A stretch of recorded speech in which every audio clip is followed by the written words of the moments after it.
Sobre os 3 zagueiros, Giovani, eu acho o seguinte, é um esquema que pode funcionar, que pode dar certo. Agora, quando eu vejo um jogo que o Santos poderia ter perdido o primeiro tempo de 3-0, eu não consigo enxergar que ontem deu certo o esquema de 3 zagueiros. Entendo aí a questão das peças e concordo contigo que qualquer esquema com João Basso e Léo Godoy está comprometido.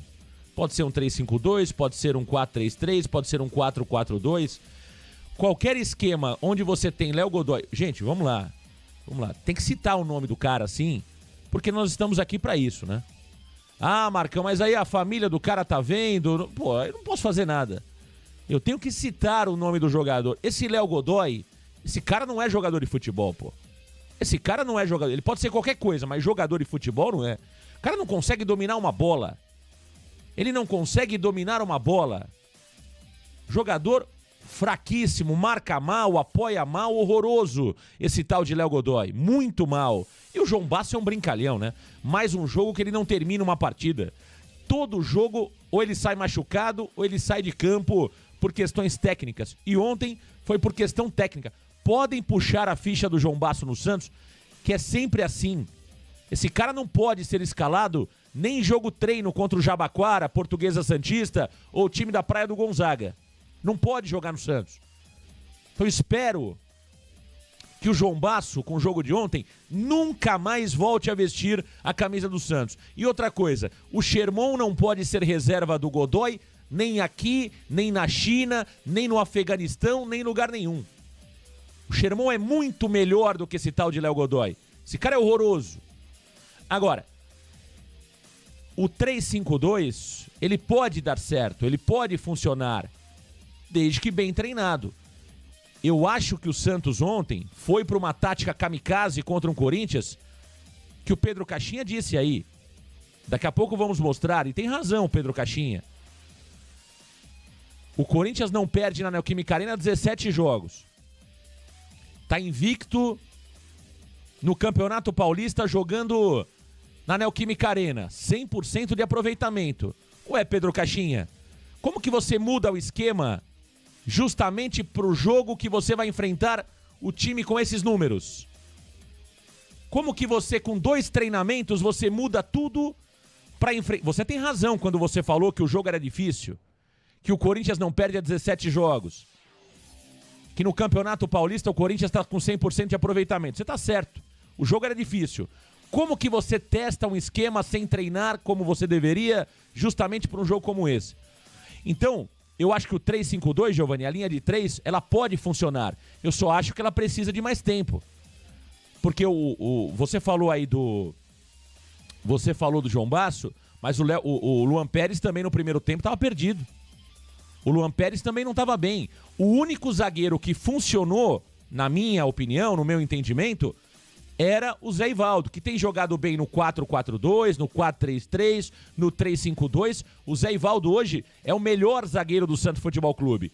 E outra coisa, o Tomás Rincon, na minha opinião, fez um jogo muito abaixo. O Diego Pituca mais uma vez escondido. E o Guilherme no primeiro tempo acabou sendo ali sobrecarregado. Ou seja, quando você coloca o nosso melhor atacante para marcar, eu acho que você penaliza o sistema ofensivo do Santos.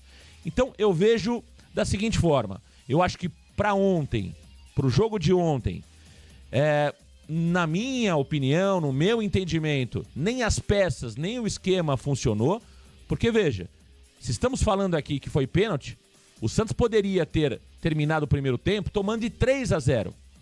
Apesar que muita gente do chat está falando que não foi pênalti. Eu confesso que mantenho a opinião de pênalti. Diga, Giovani.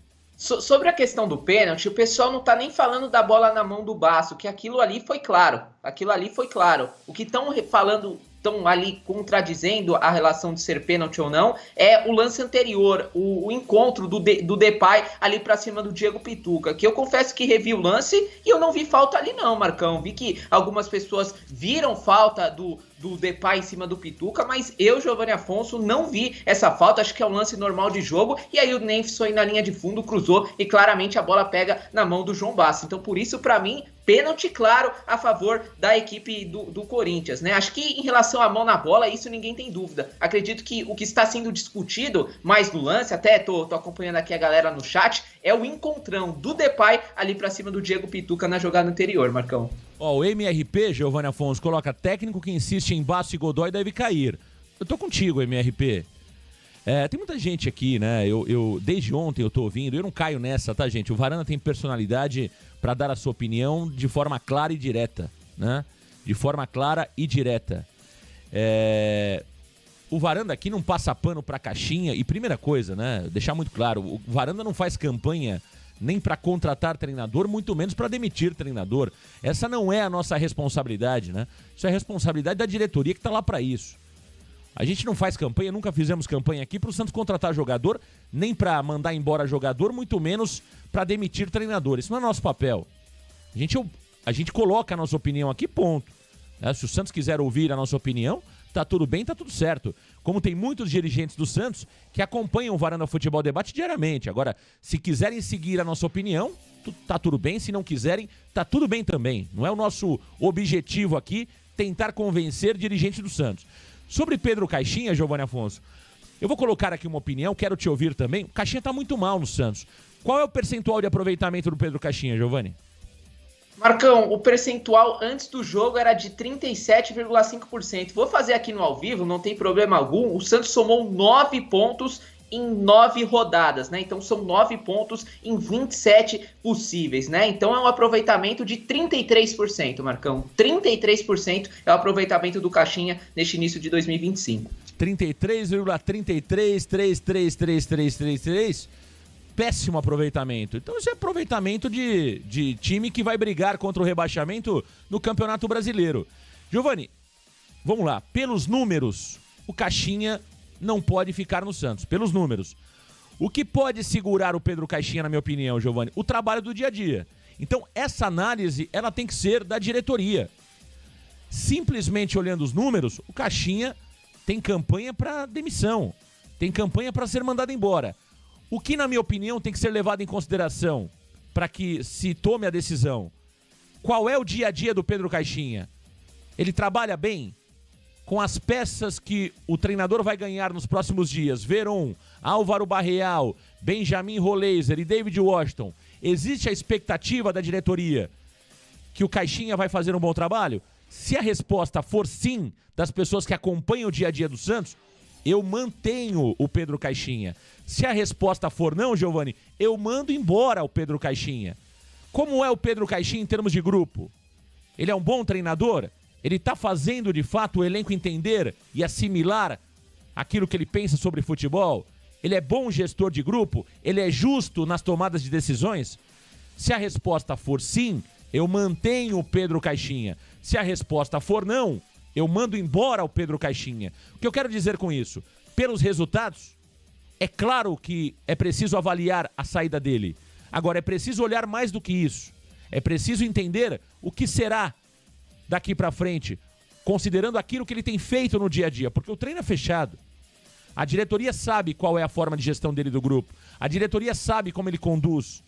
Então, essa decisão, Giovanni Afonso, é preciso ter o detalhe do dia a dia para que ela possa ser tomada. Agora, se existe convicção da diretoria que o Pedro Caixinha não é treinador para o Santos, a decisão tem que ser tomada, Giovanni. Não parece que é a visão da diretoria, Marcão. O que a gente ouve é que no dia a dia o Pedro Caixinha é muito prestigiado pela atual diretoria, né? Já é um perfil ali de praxe do presidente Marcelo Teixeira segurar muitos treinadores, né? Veja o que aconteceu com o Fábio Carille ali no ano passado. Segurou até onde pôde. E o mesmo deve acontecer com o Pedro Caixinha, Marcão. Você falou muito bem sobre os resultados. De fato, 33% de aproveitamento para um time grande ali como o Santos em 9 rodadas é muito pouco, né? Então, o resultado precisa levar em conta, mas acho que o dia a dia vai pesar um pouquinho mais. Coloca-se muita fé no trabalho do Caixinha. Eu também acho que precisa manter, Marcão. Ainda eu não sou do time fora caixinha, ainda não sou a favor da demissão, mas duas coisas me preocupam, Marcão. E acho que essas duas coisas devem ser respondidas até o final da fase de grupos, e aí sim, essa avaliação citada por você precisa ser feita. Essas duas coisas são, primeiro, a assimilação dos jogadores. Eu tô com dúvida, Marcão, se os jogadores estão entendendo, abraçaram ali as ideias do Caixinha. Eu lembro que no começo do ano era sem a bola, atacar a bola, com a bola, atacar o gol. Lembra desses 4 mandamentos do Caixinha? Até agora, poucas vezes a gente conseguiu ver isso sendo colocado em prática, né? A gente viu no começo do jogo contra o Mirassol, a gente viu no jogo contra o São Paulo, viu ontem mais uma vez no começo da partida, mas só. Nos outros 6 jogos, citei 3, nos outros 6 jogos o time jogou muito mal. Então tenho dúvidas sobre a assimilação dos jogadores e a segunda se o Caixinha tá aguentando a pressão, Marcão. A gente vai trazer já as aspas do Caixinha, mas nitidamente ontem ele espanou. Ele perdeu a linha, brigou com 3 jornalistas, né? O primeiro ali, o Felipe Noronha, depois o Bruno Milhões da Rádio Bandeirantes, depois com o Varanda Futebol Debate. Pra mim, Marcão, ele nunca pegou tanta pressão assim na carreira dele. Ele veio de um Red Bull Bragantino que o meu pai gosta de dizer que tomava de 5 e ele ainda tirava foto e dava autógrafo fora do Nabi Abichedi. E no Santos a parada é outra. Então me preocupa se os jogadores estão entendendo a ideia e se o Caixinha vai aguentar o tranco de pela primeira vez estar treinando um time grande, Marcão. Tá certo. Giovanni, deixa eu mandar um abraço aqui pro Danilo Afonso, seu pai, que me mandou aqui no particular, disse o seguinte: eu confesso que não consegui ver com detalhe que eu gostaria, chegamos muito tarde ontem da Neoquímica Arena, não consegui ver o lance no detalhe, eu prometo trazer uma opinião mais ampla sobre o tema do Santos Total, onde eu terei mais tempo para ver. Mas Danilo Afonso, que conhece muito sobre futebol, curiosamente, pai de Giovanni Afonso, disse o seguinte: Marcão, foi pênalti sim, só que o VAR viu no lance anterior falta do Memphis no Pituca. Mostrou uma câmera invertida na transmissão, a mesma do VAR, foi clara a falta. Então talvez tenha sido essa análise do VAR para não anotar, para não confirmar a penalidade, né? E por isso a Edna não foi chamada para olhar o lance no monitor, né? Então tá aí a opinião do Danilo Afonso, que foi pênalti, mas ao mesmo tempo houve uma falta no lance antes do cruzamento, né? No lance que deu origem ao cruzamento. Portanto, nesse caso, o pênalti não iria ser marcado. Então tá aí, se foi isso, e um abraço ao Danilo Afonso, a Edna não teria errado. Mas no todo, Giovanni Afonso, eu sou muito crítico a Edna Alves Batista, tá? Pra mim é uma árbitra, eu não mudo em nada a minha opinião. Pra mim é uma árbitra que não tem condições de apitar um jogo como aquele, mas eu confesso que tirando esse lance do pênalti, eu acho que a Edna ontem até fez uma partida ok. Teve ali algumas situações que ela para demais o jogo, mas isso não é só da Edna, é da arbitragem brasileira que picota muito o jogo. Eu acho que a Edna, tirando esse lance duvidoso, que eu quero ver com mais calma, eu acho que até ela fez uma arbitragem regular, Giovanni. Marcão, só sobre o lance, né? Claro que discordar do pai é sempre complicado, Marcão, mas assim, o que eu não vi essa câmera invertida, tá? Eu acompanhei os melhores momentos da Cazé TV e também vi os 20 primeiros, 18 ali, né? Até o primeiro gol do Yuri Alberto, depois desliguei a TV e fui dormir. Então, o lance aconteceu logo depois do primeiro gol do Corinthians, Marcão. E eu revi aqui, eu continuo não achando falta do Memphis Depay, viu? Eu quero ver esse lance da câmera invertida de novo. Claro que ali, com mais calma, no replay, dá pro pessoal avaliar melhor. O pessoal não sabe, mas o Varanda ali não tem um replay, né, Marcão? Ali nas cabines de imprensa, infelizmente, são poucos os estádios que tem a segunda tela pra gente poder reanalisar os lances, mas eu olhei de novo, é no mínimo duvidoso ali, né, Marcão? Mas que agora, aquela bola bateu na mão do João Basso, isso certeza que não é dúvida pra ninguém. E sobre a Edna como um todo, Marcão, acho que tirando esse lance, não teve nenhum grande problema assim, né? Só acho que ela picota muito o jogo e ela chama muito pra si. Então tem diversos momentos na partida que tá tudo parado sem motivo algum, porque a Edna gosta de conversar e isso come um tempo danado no final do segundo tempo. Sem dúvida. Giovanni Afonso, vamos aos números da partida, porque quando a gente olha os números, a impressão que dá é que o Santos jogou muito mais do que o Corinthians, mas talvez o que ajuda a explicar esses números é que o Corinthians conseguiu ali já no primeiro tempo fazer 2-0 no placar, o que fez com que o Corinthians se fechasse um pouco mais na segunda etapa, se poupasse, se preservasse, até porque o Corinthians já era líder absoluto do seu grupo e líder também do geral. Vamos aos números da partida, Giovanni Afonso. Vamos lá, Marcão. Estatísticas da partida, números de Santos 1, Corinthians 2, Santos 1 na Neoquímica Arena. Em posse de bola, o Corinthians teve 46% contra 54% do Peixe. Finalizações, o Corinthians finalizou 6 vezes, 4 em direção ao gol, contra 17 finalizações do Santos, 4 em direção ao alvo. Em escanteios, 1 para o Corinthians, 9 para o Santos. Em faltas, o Corinthians cometeu 13 faltas contra 15 do Santos. Já nos passes, o Corinthians trocou 324 passes, com 77% de aproveitamento, contra 377 passes do Santos e 85% de aproveitamento, Marcão.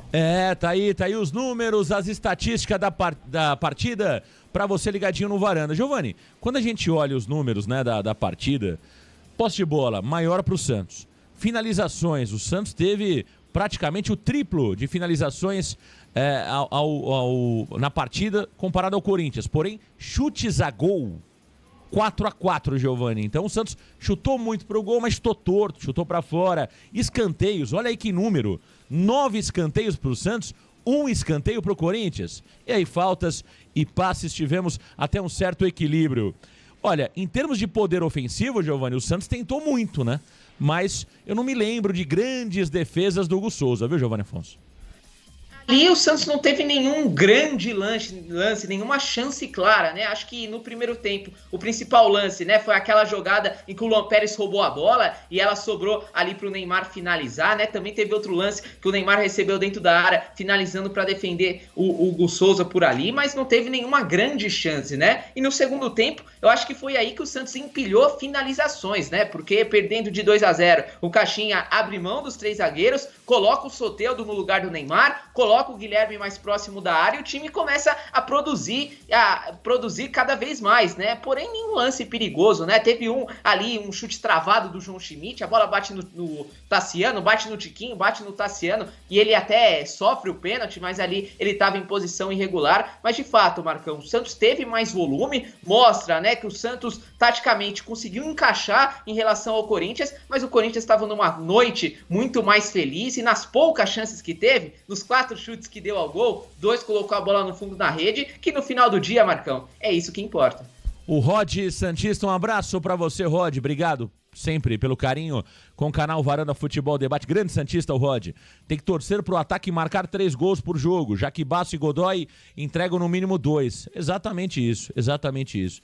O Elpidio, vocês vão esperar o Santos cair pra Série A2 para pedir a saída deste caixotinho? Tá dizendo aqui. Olha, eu não peço a saída do Caixinha porque eu não tenho convicção que é o momento para isso. Quando eu tiver convicção, não tenha dúvida nenhuma que eu vou ser o primeiro aqui a falar que não dá mais. Eu ainda acho que precisa ser avaliado o dia a dia do Caixinha. Eu não tenho condições de avaliar isso. Um gestor é a mesma coisa, né? Eu tenho uma equipe que é o Varanda Futebol Debate. Se eu sentir que vai, eu vou insistir. Se eu sentir que não vai, eu não vou insistir. É isso. Eu não posso, eu não tenho dia a dia. Gestão, gente, é muito mais do que aquilo que você vê. Você na outra ponta, você cliente, no caso nós somos clientes, né? Gestão é o dia, é o todo, tem muita coisa que precisa ser observada. Se o cara tem espaço para evolução, se não tem espaço para evolução, se com os novos materiais que ele vai receber, né? No caso do Caixinha, os novos jogadores que ele vai receber, se ele consegue fazer um time melhor no dia a dia. Então é difícil a gente, olhando simplesmente o resultado, ele estaria fora. E olhando o que o Santos tem apresentado, ele estaria fora. Mas não é assim. Senão nós teremos aí 10 treinadores no ano, como teve o Rueda. Então eu não tenho ainda a convicção. E eu quero até perguntar isso pro Giovani. Giovani, você tem convicção já que o Caixinha não serve para o Santos Futebol Clube? Muito pelo contrário, eu acho que ele serve e eu acredito ainda na volta por cima, Marcão. Acho que o resultado não tá vindo, mas tem um problema detectado. O Caixinha sabe o que precisa mudar, né? Ele tá insistindo em algumas peças, tá insistindo muito no Léo Godoy, tá insistindo muito ali no Gil, fora desse time, que o Gil, pra mim, depois do Zé Ivaldo, é o melhor zagueiro do Santos. Então, se ele corrigir pelo menos essas insistências, eu acho que taticamente o Santos tem tudo pra melhorar. Melhorar também com a chegada dos reforços, né? O Santos vai ganhar muita força do meio para frente, com o Roleiser, com o Gabriel Veron e com o Álvaro Barreal, quem sabe também com o Zé Rafael a partir do Campeonato Brasileiro. Então, do meio para frente tá tudo certo. O problema é do meio para trás, Marcão. E aí é isso que pode preocupar. Ontem até o colega Pedro Larroca fez esse questionamento para ele do seguinte: das 9 contratações anunciadas pelo Santos até aqui, 6 são de jogadores ofensivos, apenas 3 de defensores, que são o Zé Ivaldo, esse a gente pode concordar que é um acerto, o Luizão, que é uma incógnita, e o Léo Godoy, que até aqui está se demonstrando um grande erro. Então, o Santos só contratou 3 defensores. E ao que tudo indica, Marcão, e até pelo que respondeu o Caixinha, não deve trazer zagueiro. O Santos deve começar, e pelo menos até o meio do ano, com Zé Ivaldo, Luan Pérez, Gil, Luizão e João Basso. E aí que preocupa, e aí que você precisa de peças pro meio para trás, porque do meio para frente, Marcão, acho que o Santos está montando um bom time, e se o Caixinha conseguir colocar aquilo que ele tá pensando, tá vislumbrando dentro de campo, eu acho que tem tudo para dar certo, Marcão. Giovanni Afonso, vamos ouvir o Pedro Caixinha ontem nos vestiários da Neoquímica Arena. Pedro Caixinha falou sobre os 3 zagueiros. Será que ele vai manter o esquema com 3 zagueiros daqui para frente? Poderemos ter 3 zagueiros no domingo contra o Água Santa? Vamos ouvir o treinador do Santos, Pedro Caixinha, após a partida. Fala aí, Caixinha.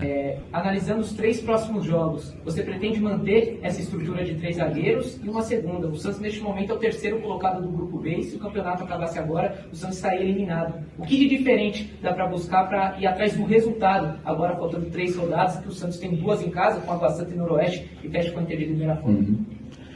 Não, esta estrutura de hoje foi uma estrutura que foi pensada para este jogo.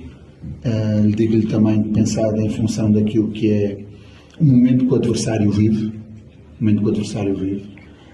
Você tem ideia de quantos jogos consecutivos o Corinthians não perde aqui na Arena?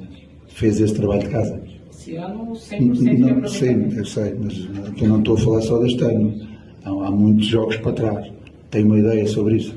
Hoje foi o 17º. Okay? Então uma equipa que tem esses números, vocês deviam fazer também esse trabalho em termos daquilo que é a preparação do jogo, não é? Isso tem muita importância naquilo que é o jogo. E nesse sentido, uma equipa que tem essa confiança, que tinha 4 vitórias, agora tem 5, jogando aqui de local, é preciso pensar o jogo. É preciso saber abordar o jogo, porque até aqui nós não vimos a viver o nosso melhor momento. Então a parte estratégica do jogo, a parte emocional do jogo é muito importante. E nesse sentido tivemos que abordar o jogo desta maneira. E penso que foi muito bom da forma como abordamos. A única coisa foi que não tivemos a eficácia e as melhores decisões na última zona para poder ter tido outro resultado. A equipa reagiu bem, apesar de estar a perder 2-0 com estas circunstâncias todas e com este historial todo. A equipa reagiu bem e lutou até ao fim por aquilo que seria o resultado possível naquele momento, que seria o empate. Por isso, estamos contentes da forma como a equipa colocou os comportamentos, como a equipa lutou, como a equipa foi competitiva. E agora faltam estes 3 jogos, muito bem que diz. O nosso posicionamento hoje na tabela nada tem a ver com este jogo. Está de acordo? Nada tem a ver com este jogo. Mas tem a ver essencialmente com jogos, e não vou recuar muito mais, vou recuar ao jogo anterior, onde nós tivemos uma atitude competitiva totalmente desenquadrada com aquilo que é a realidade que nós queremos, exigimos, e o grupo tem a capacidade para fazer. O que é que temos que fazer nos próximos 3 jogos? É alcançar 9 pontos, 3 de cada vez, voltando a sermos uma equipa que tem essa vontade, tem essa paixão, e que tudo vai fazer para que isso possa acontecer já no próximo jogo. Mas temos que somar, sim ou sim, 9 pontos. Tá aí o treinador Pedro Caixinha, né, falando sobre os números do Corinthians. Caixinha, se você for analisar os números, cara, nem entra em campo, viu, Pedro Caixinha? Nem entra em campo, cara, a gente precisa de você, então. Né? Tá 17 jogos, tá 4 jogos invicto no Campeonato Paulista. É pra isso que você tá aí, meu amigo. É pra isso que você foi contratado como treinador do Santos Futebol Clube. E com todo respeito aí ao Red Bull Bragantino, você não tá mais no Red Bull Bragantino, não, hein? Você tá no Santos Futebol Clube, entendeu? Então isso é conversa pra boi dormir. A teoria tá linda sua, né? Você tá falando mais bonito que o Lisca. Mas seus resultados são tão ruins como o Lisca, Pedro Caixinha. Então, muita conversinha, muita falácia e o resultado é péssimo até aqui. Então não adianta querer dar invertida em repórter, seja no Giovanni Afonso, que é excelente, ou seja em qualquer outro jornalista que esteja por lá, quando você tá mal, meu amigo.